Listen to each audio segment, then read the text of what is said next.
আল্লাহ পাক বলেন, আমি আল্লাহ দুনিয়ার সমস্ত মানুষদেরকে আমি আল্লাহ অত্যন্ত সুন্দর অবয়ব দিয়ে তৈরি করলাম বলে তাদের দৈহিক গঠন আমি আল্লাহ অত্যন্ত মানসম্মত করেছি। মানসিকভাবে আমি আল্লাহদেরকে শক্তিশালী করেছি। নৈতিক চিন্তা ফিকিরের ক্ষমতাও আমি আল্লাহদেরকে দান করলাম। বুদ্ধি দিলাম, বিবেক দিলাম, নেই বিচার করার মতন সক্ষমতা আমি আল্লাহ দান করলাম। এই কোয়ালিটিগুলো আমি আল্লাহ অন্য কোনো বস্তু এবং মাখলুকাতের মধ্যে আমি আল্লাহ দেই নাই। আমি আল্লাহ মানুষকে এই সমস্ত বস্তু থেকে আলাদা করলাম। এর একমাত্র কারণ হলো এই মানুষগুলো হলো আমি আল্লাহ পাকের সমস্ত মাখলুকাত থেকে সম্পূর্ণ ভিন্ন এবং আলাদা। কথা বলেন ঠিক কিনা? আচ্ছা মানুষ বলো দেখি, রাত্রি কেন কালো? সূর্য বলো কোথা হতে পাইল এত আলো? ফুলগুলো সব নানান রকম কেমন করে হয়? পাতাগুলো সবুজ বটে ফুলের মতন নয়। দুধ কেন এত সাদা, মরিচ কেন জাল? আমগুলো সব পাকলে পড়ে কেমনে হয় তা লাল? আমরা সবাই বাস করি ভাই এই দুনিয়ার রঙে, হাতের রেখা আর চেহারা মিলে না কারো সঙ্গে, আর মিলে না কথার ধরন আঙ্গুলের টিপ। আল্লাহ তাআলা একজন আছেন প্রমাণ হলো ঠিক। আল্লাহ তাআলা একজন আছে না নাই? এই আল্লাহ তাআলা আপনাকে আমাকে তৈরি করলেন, ডেকে ডেকে বলেন, গোলাম তোমাদেরকে আমি আল্লাহ তাআলা অত্যন্ত অবয়ব সুন্দর অবয়ব দিয়ে তৈরি করলাম। এর মৌলিক কারণ হলো কেন আমার আল্লাহ তাআলা তৈরি করলেন।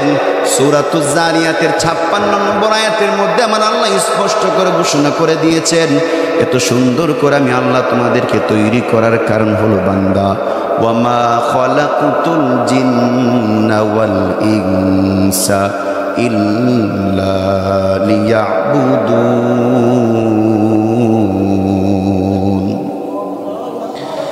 আল্লাহ বলেন, আমি আল্লাহ তোমাদেরকে এবং জিন জাতি সবাইকে সৃষ্টি করলাম একমাত্র আমি আল্লাহর ইবাদত এবং দাসত্ব করার জন্য। তোমার মাথাকে আমি আল্লাহ এত পাওয়ারফুল করে বানাইলাম বান্দা, যে পরিমাণ নার্ভ এবং রক আমি আল্লাহ মাথাকে, এই মাথার মধ্যে স্তর করে আমি আল্লাহ সাজিয়েছি। এই মাথাগুলোকে, এই মাথার রকগুলোকে যদি দুনিয়ার বিদ্যুতের সেই যে তারগুলো আছে তার দ্বারা যদি কনভার্ট করা হইতো, তাহলে 100 তলা বিল্ডিং একজন মানুষের মাথার রগ দিয়া ভরে যাইত। দুনিয়াতে শুধু সংসার করার জন্য আমি আল্লাহ তোমাদেরকে বানাই নাই। বাজারে খুশ গল্প বন্ধু বান্ধবের সাথে করবে এই জন্য আমি আল্লাহ তোমাদেরকে বানাই নাই। বিবি বাচ্চার সঙ্গে ঘর সংসার করবে এর জন্য আমি আল্লাহ শুধু তোমাদেরকে এই কারণেই বানাই নাই।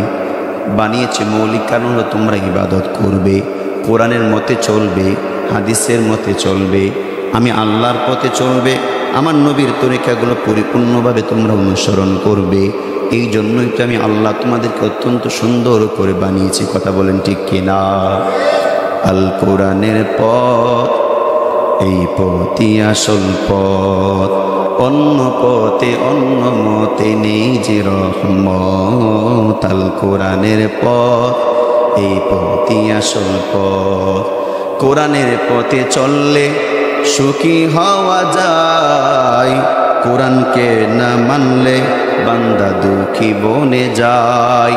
কোরআনের পথে চললে জান্নাতি হওয়া যায়, কোরআনকে না মানলে জাহান্নামী বনে যায়। দুনিয়া তো আসবে কষ্ট মুসিবত, কষ্ট মুসিবত, আল কোরআনের পথ এই পথই আসল পথ, অন্য পথে অন্য মতে নেই যে রহমত। আল কোরআনের পথ এই পথই আসল পথ। কথা বলেন ঠিক কিনা? তিনি বলছেন, রাসূল সাল্লাল্লাহু আলাইহি সাল্লাম ঘোষণা করেছেন এইভাবে, ক্বালা রাসূলুল্লাহ সাল্লাল্লাহু আলাইহি ওয়াসাল্লাম, ইন্নাল আবদা ইযা আখতাআ খাতিআ নুকিতাত ফি কলবিহি নুকতাতুন সাউদা।